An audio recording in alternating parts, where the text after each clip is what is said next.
on the completely wrong, the most incorrect fashion anyone can, according to me, just hitting emoji. And Okay. I think this is the most, that's the biggest mistake anyone can do, because emoji is great for as a question bank, but as a prep material, it's just the absolute wrong resource. So about a month and a half of OG, then a couple of months on GMAT Club, and then I went in for my fourth attempt. And I think from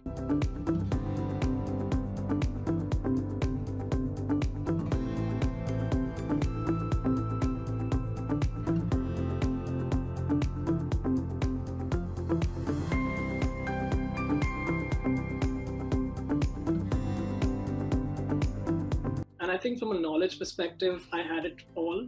There wasn't a lot of difference between my first attempt with the entire knowledge base that I had versus the last attempt. But it's the skills that you lack, the skills to perform in that situation. And that was completely lacking. I didn't have a strategy going in my first attempt. Plus I was exhausted, so I blanked out in my verbal section. So a lot of things wrong happened in my first attempt. But I still didn't have the skills, which I think a more structured, steady plan helps you sort of develop and hone those skills.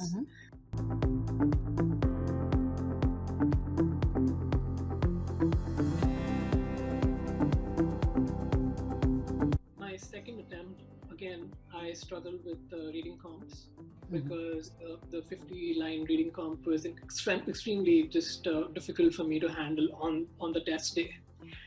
And I thought I really need to build my skills when it comes to reading comps and CRE.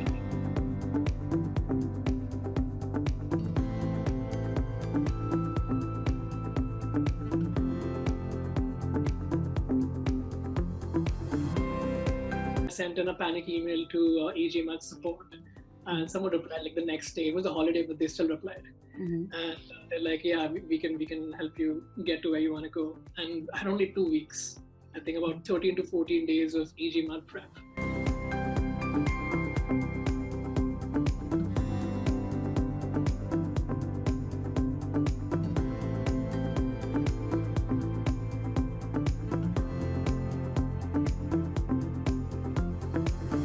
In those 2 weeks, I sort of focused on those skills rather than the knowledge, and helped me go from break the 700 barrier and go from 690 to 740.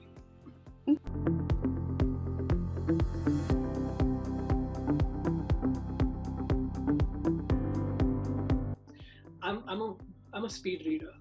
I like to scan things, but one of the core skills on GMAT, and this is across verbal and quant section both, you can't scan because you have to read and you have to understand semi-technical information in a given period of time, because you can't go back again and read. That is something I prepared because I was terrible at it. So pausing and sort of comprehending after every fragment of the sentence, and that was actually quite helpful. Then I think organically switched to reading comprehension and sort of develop my own strategy. There was a lot of good strategy work there, but some I think didn't sort of gel with my personal style, so I modified it a little bit. And I came up with a sort of modified version of that strategy, and I implemented that pretty well on Scholarinium. I think Scholarinium has great reading comp passages, and they're just as difficult or maybe even slightly more difficult than the actual GMAT passages. So it was an amazing place for practice for me.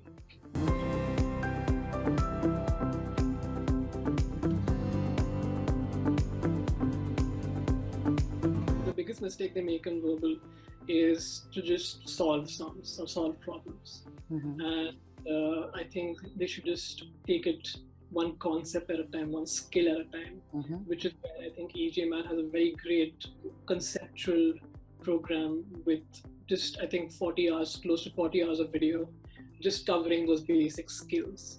And that's very important because I was actually very confident about my verbal technique. But having a command over English and being good at GMAT verbal is very different. Yes, very well said. Yes. And just solving more problems is not going to get you an elite verbal score. Just mastery and just the hard work that you put in, taking one skill and on Scholar name building a quiz which tests that particular topic. That's what I did. I just selected one kind of sentence correction problems and just work on that skill constantly over and over. I think that is what helps you perform in the test, because verbal is timed very stringently. Quant, I have time, but verbal is just very, very strict with time, and you can't be off your game at all if you want to get a V40 plus on verbal.